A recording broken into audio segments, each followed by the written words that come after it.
Nanat imut. Un video más, mi gente, para perder el tiempo, empecemos.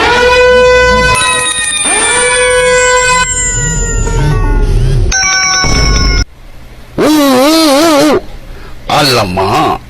Wow.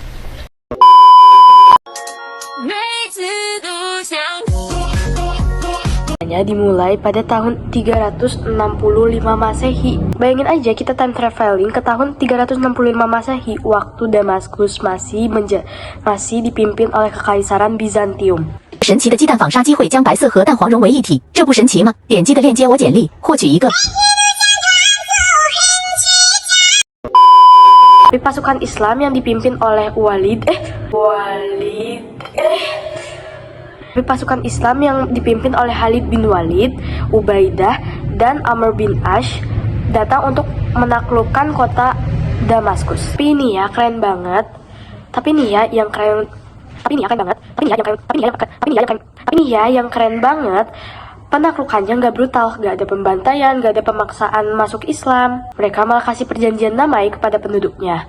Kalian boleh beragama bebas, tapi kalian harus bayar pajak jizyah.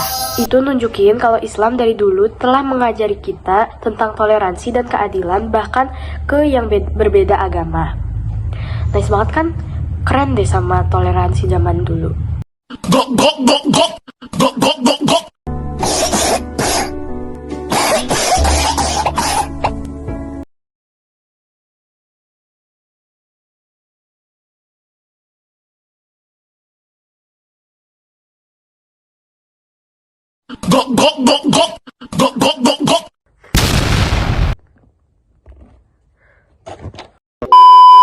Di masa itu juga dibangun Masjid Umayyah, masjid yang memang megah, besar, dan juga indah di peradaban Islam zaman dahulu. Masjid ini bukan cuma tempat ibadah, tapi juga tempat pengetahuan alam. Bayangin aja, banyak banget ulama dan ilmuwan besar yang datang ke sana buat belajar dan mengajar.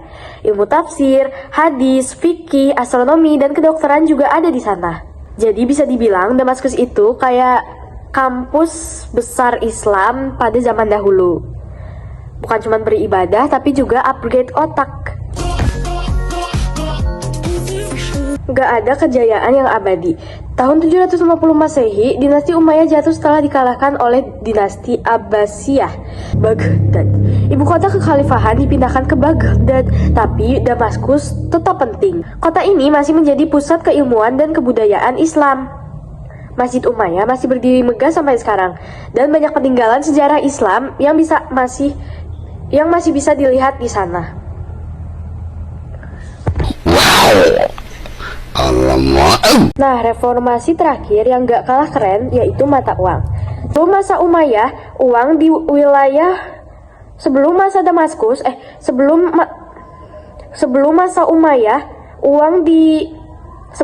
Umayyah, uang di wilayah Islam masih berupa campuran, yaitu seperti Romawi, Persia, dan lain-lain.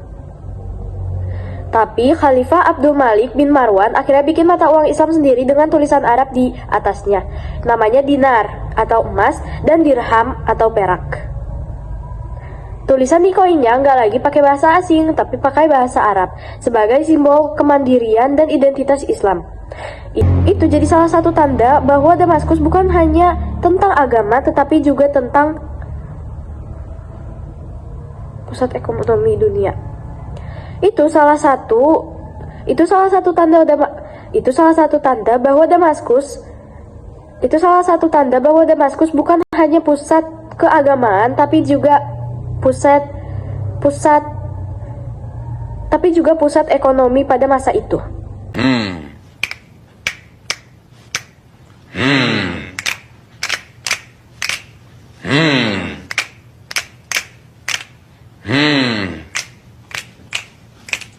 Put the keys on, like the bitch is awesome. Let 'em in.